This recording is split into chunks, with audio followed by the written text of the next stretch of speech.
Hi friends, welcome to Asu tailors. இன்றைக்கி வந்து நம்ம என்ன பார்க்க போகிறோம் அப்படின்னா, ஒரு ஆரி ஒர்க் ப்ளவுஸ் வந்து மார்க் பண்ணுறதுக்கு தான் பார்க்க போகிறோம். ஆரி ஒர்க் ப்ளவுஸ் வந்து ஆரி ஒர்க் போடுறதுக்காண்டி இந்த ப்ளவுஸ் வந்து மார்க் பண்ணுறதுக்கு பார்க்க போகிறோம். இது வந்து எப்படி பண்ணணும் அப்படின்ற 2 மெத்தடில் வந்து சொல்லி கொடுத்துருக்கேன். வீடியோ வந்து ஸ்கிப் பண்ணாமல் பாருங்கள். வீடியோ வந்து பிடிச்சிருந்தது அப்படின்னா கண்டிப்பாக சேனலை வந்து லைக் பண்ணி சப்ஸ்கிரைப் பண்ணி வச்சுக்கோங்க. அதுக்கப்புறம் வேறு யாருக்கா தேவைப்பட்டுச்சு அப்படின்னா சேனலில் வந்து அவங்களுக்கும் ஷேர் பண்ணுங்கள் இந்த வீடியோவை. அவங்களுக்குமே வந்து யூஸ்ஃபுல்லாக இருக்கட்டும். இதில் வந்து நான் என்ன பண்ணியிருக்கேன் அப்படின்னா, அவங்க வந்து கொஞ்சம் இறக்கம் கேட்டிருந்தாங்க. அதனால தான் நான் இறக்கம் வச்சுருக்கேன். சாரி ஃப்ரெண்ட்ஸ், எனக்கு உடம்பு சரியில்லை. ஸோ வாய்ஸும் கொஞ்சம் ஒரு மாதிரி இருக்கும். கொஞ்சம் அட்ஜஸ்ட் பண்ணிக்கோங்க. அப்புறம் சாரீ துணியை வந்து டபுள் ஃபோல்ட் பண்ணியிருக்கேன். ப்ளவுஸ் கிளாத்தை வந்து 4 வந்து ஃபோல்ட் பண்ணியிருக்கேன். இப்போ அப்படி பண்ணிவிட்டு நான் வந்து மார்க் பண்ணுறத வந்து நீங்கள் ஒரு டைம் பார்த்தீங்கன்னா உங்களுக்கு வந்து புரிஞ்சிடும். எதுக்காண்டி அப்படின்னா, நான் சொல்லி புரிகிறத விட உங்கள் கண் பார்த்து செய்கிற வேலைக்கு தான் உங்களுக்கு வந்து புரிதல் அதிகமாக இருக்கும்னு நம்புகிற ஆள் நான். ஸோ அதனால தான் நான் வந்து சொல்கிறேன். இது வந்து உங்களுக்கு ஈஸியாக புரிஞ்சிரும்ன்றதுக்காண்டி தான் நான் இப்படி சொல்லி கொடுக்குறது. இது வந்து ஒரு மெத்தடு தான். இன்னொரு மெத்தட் வந்து அப்படியே இதை விட அது கொஞ்சம் ஈஸியாக இருக்கிற மாதிரி இருக்கும். ஃபஸ்ட்டு டெய்லரிங் படிக்கும்போது அப்படி தான் சொல்லி கொடுத்தாங்க. ஆனால் அப்போ வந்து ஆரி ஒர்க்லாம் வந்து கிடையாது. ஏன்னா நான் படித்து வந்து ஒரு 15 வருஷம் மேலே ஆயிடுச்சு. ஸோ அந்த மாதிரி டைமில் வந்து இந்த மாதிரி ஒர்க்கெல்லாம் வந்து அதிகமாக கிடையாது. ரொம்ப கம்மியாக தான் வந்து ப்ரிஃபர் பண்ணாங்க. இப்போ இருக்கிற மோகம் வந்து அப்போ கிடையாது. ஸோ அதனால் எனக்கு அப்போ வந்து இதெல்லாம் பண்ண தெரியாது. நானுமே அப்புறமேட்டு தான் கற்றுக்கிட்டேன் இதெல்லாம். நம்ம படிக்கும்போது வேறு மெத்தடில் தான் படிச்சிருப்போம். எல்லாமே நம்ம வந்து அதே ஃபாலோ பண்ணுறது இல்லை இல்லையா? அதுக்காண்டி தான்.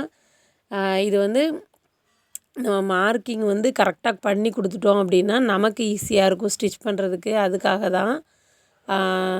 அப்புறம் வந்து நிறைய பேர் வந்து டெய்லரிங் பண்ணுறவங்களையுமே ஆரி ஒர்க் பண்ணி கொடுக்குறீங்க.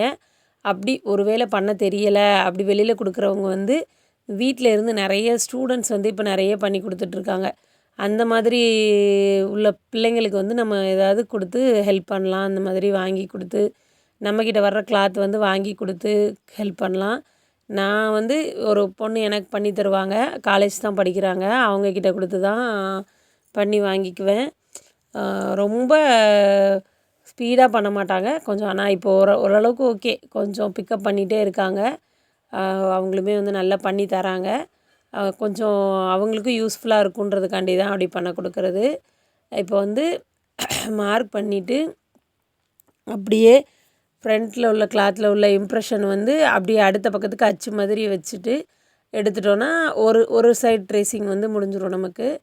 இப்போ வந்து இதில் நான் கொஞ்சம் கிராஸாக மார்க் பண்ணியிருக்கேன். ஏன் அப்படின்னா உங்களுக்கு கற்றுக் கொடுக்கறதுக்காக தான். இதில் வந்து என்ன ஆயிரும் அப்படின்னா கழுத்து விரிவு வந்துடும்.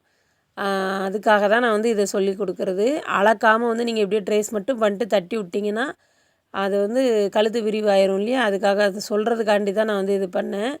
இது இந்த மாதிரி அளந்துட்டு நீங்கள் மார்க் பண்ணும்போது உங்களுக்கு வந்து கரெக்டாக இருக்கும். ஒரு சைடு வந்து ஈஸியாக மார்க் பண்ணிடுவீங்க. இன்னொரு சைடு மார்க் பண்ணுறதுக்கு தான். இதே சமயம் இன்னொரு மெத்தடில் வந்து நம்ம பண்ணும்போது அந்த மார்க்கிங் வந்து அப்படியே அடுத்த கிளாத்தில் விழுந்திருக்கும். இப்போ வந்து நான் இதை ஃபுல்லாக அழிச்சிட்டு திருப்பி உங்களுக்கு இது மாதிரி நான் வரைஞ்சி காட்டுறேன். அது வந்து உங்களுக்கு இன்னுமே ஈஸியாக இருக்கிற மாதிரி இருக்கும். உங்களுக்கு எந்த மெத்தடு ஈஸியாக இருக்கோ அந்த மெத்தடை வந்து நீங்கள் வந்து ஃபாலோ பண்ணிக்கோங்க. நான் இதுக்காக இதுனா எனக்கு 2 துணியில் போடுறதுக்கு டைம் இல்லை. அதனால தான் பார்த்தீங்கன்னா தெரியும். நான் மார்க்கிங் வந்து அழிச்சிட்டேன். இப்போ வந்து 2வது மார்க்கிங் எப்படி பண்ணணும் அப்படின்றத வந்து காட்டுறேன். அதே தான் இது மேலேயே வரைஞ்சிட்டு அந்த வரைஞ்சிருக்கிறத வந்து இன்னும் கொஞ்சம் டார்க்காக வரைஞ்சிட்டு திருப்பி போடாமல் அப்படியே தட்டி விட்டோம்னா அதே இம்ப்ரெஷன் பேக் துணியில் வந்து விழுந்துடும். அதில் விழும்போது நம்ம அடுத்து வந்து எடுத்துகிட்டு அது மேலே இன்னும் கொஞ்சம் டார்க் பண்ணிவிட்டு வரைஞ்சி எடுத்துட்டோம் அப்படின்னா நமக்கு வந்து ஈஸியாக முடிஞ்சிடும். இதுவுமே வந்து ரொம்ப ஈஸியான மெத்தடு தான். பிகினர்ஸ்க்கெலாம் வந்து இது ரொம்ப ஈஸியாக இருக்கும். நிறைய பேர் வந்து ஆரி ஒர்க் போட தெரியும், ஆனால் மார்க் பண்ணாமல் இருப்பீங்க. மார்க் பண்ண தெரியாமல் டெய்லர்ஸ்கிட்ட போய் கொடுத்துட்ருப்பீங்க. எல்லா டெய்லர்ஸும் வந்து உட்காந்து மார்க் பண்ணி கரெக்டாக அளவு பார்த்துட்ருக்க முடியாது இல்லையா? அதுக்காக தான் இது வந்து உங்களுக்குமே வந்து ஈஸியாக மார்க் பண்ண தெரியணும் அப்படின்றதுக்காண்டி தான் இதை வந்து நான் சொல்கிறது. கொஞ்சம் ஈஸியாக நீங்கள் வந்து பண்ணிக்கலாம். இப்போ இதே மாதிரி தான் கையுமே மார்க் பண்ணணும். கை வந்து உடம்பு மார்க் பண்ணுறத விட கை மார்க் பண்ணுறது வந்து ரொம்ப ஈஸி. நம்ம கிளாத்தை அதாவது எப்படி சொல்கிறது, 4ஆக மடித்து போட்டு நம்ம கை எப்படி வெட்டுறதுக்கு எப்படி மார்க் பண்ணுவோமோ அதே மாதிரி தான் மார்க் பண்ணணும். இப்போது பேக் வந்து மார்க் பண்ணி முடிக்க போகிறேன். மார்க் பண்ணி முடிச்சுட்டு இப்போ அளந்து பார்த்தோன்னா கரெக்டாக இருக்குது பார்த்தீங்களா? இப்படியே தான். இதை மட்டும் மார்க் பண்ணி கொடுத்துட்டோம் அப்படின்னா அவங்க வந்து ஈஸியாக போட்டு கொடுத்துருவாங்க. ஏன்னா அவங்க போடுற அளவில் நம்ம போடுற அளவு கொஞ்சம் மாறிட்டு அப்படின்னா கூட சட்டை வந்து வீணாக போயிடும். அதுக்காண்டி தான் நான் வந்து சொல்கிறேன் திரும்ப திரும்ப. இது வந்து ரொம்ப ஈஸியான அளவு தான். பிகினர்ஸ் கூட ஈஸியாக போட்டுடலாம். இது வந்து முக்கியமாக வந்து இதில் வந்து நீங்கள் வந்து பேக் டாட் பிடிக்கிறதையும் சேர்த்து மார்க் பண்ணி கொடுத்துருங்க. எதுக்காண்டி அப்படி சொல்கிறேன் அப்படின்னா, பேக் டாட் வந்து நீங்கள் பிடிக்காததுக்கு அந்த தையல் போடாததுக்கு இடம் கொடுக்காம விட்டுட்டீங்க, மார்க் பண்ணி கொடுக்காம விட்டுட்டிங்கன்னா அவங்க வந்து அந்த இடத்துலையும் சேர்த்து பீட்ஸ் கொடுத்துருவாங்க. அப்படி கொடுக்கும்போது ஒன்று பீட்ஸ் நொறுங்கி ட்ரெஸ்ஸு வீணாயிரும், இல்லை அப்படின்னா நம்ம ஊசி உடஞ்சிரும். அதனால் அந்த 2 ப்ராப்ளத்தையுமே வந்து அவாய்ட் பண்ணுறதுக்காண்டி தான் நான் வந்து இதை சொல்கிறேன்.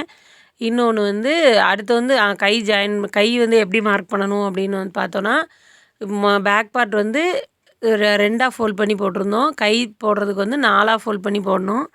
நம்ம எப்படி நம்ம துணி வெட்டுறதுக்கு போடுவோமோ அதே மாதிரி கீழே தையலுக்கு உண்டான அளவுகள் அதை மட்டும் விட்டுட்டு மேலெல்லாம் தையலுக்கு உண்டான அளவுகள் வந்து விடக்கூடாது.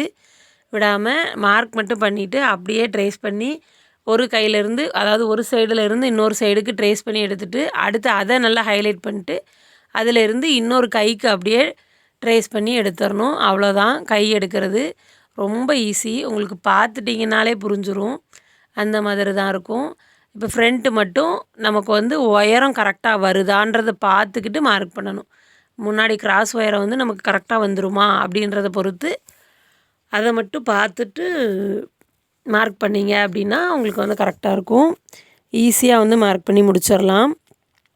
இது வந்து நிறைய பேர் வந்து இந்த விஷயம்லாம் யோசிக்காம தான் இதில் ஆரி ஒர்க் பண்ண தெரிஞ்சிட்டும் நம்ம வந்து மார்க் பண்ண தெரியாமல் சிலர் வந்து வாங்காமல் இருப்பாங்க. அதுக்காக தான் நான் வந்து இதை சொல்கிறேன். அப்புறம் டெய்லர்ஸுமே வந்து சிலர் வந்து மார்க் பண்ணி கொடுக்காம ஆரி ஒர்க் போடுறவங்கக்கிட்டே கொடுத்து மார்க் பண்ண சொல்கிறீங்க. அப்படி மார்க் பண்ண சொல்கிறவங்க வந்து அடுத்தவங்கக்கிட்ட போய் கொடுத்து மார்க் பண்ணிகிட்டு இருப்பாங்க.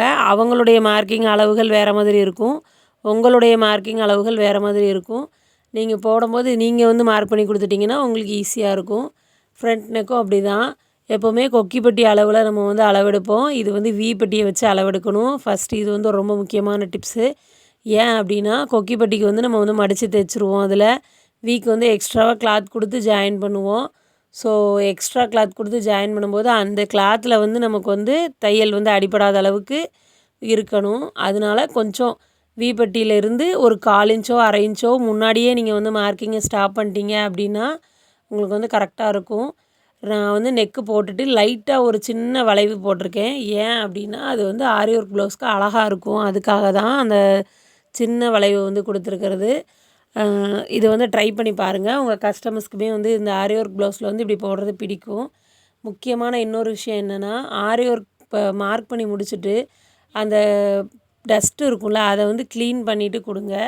ஏன்னா அடுத்து வந்து இந்த இம்ப்ரெஷன் வந்து அடுத்ததில் விழுந்து அசிங்கமாயிரும். அதுக்காக தான். ஓகே ஃப்ரெண்ட்ஸ், இந்த வீடியோ பிடிச்சிருக்கும் நம்புகிறேன். வீடியோ பிடிச்சிருந்தா சேனலை சப்போர்ட் பண்ணுங்கள் friends. Thank you friends. Bye friends.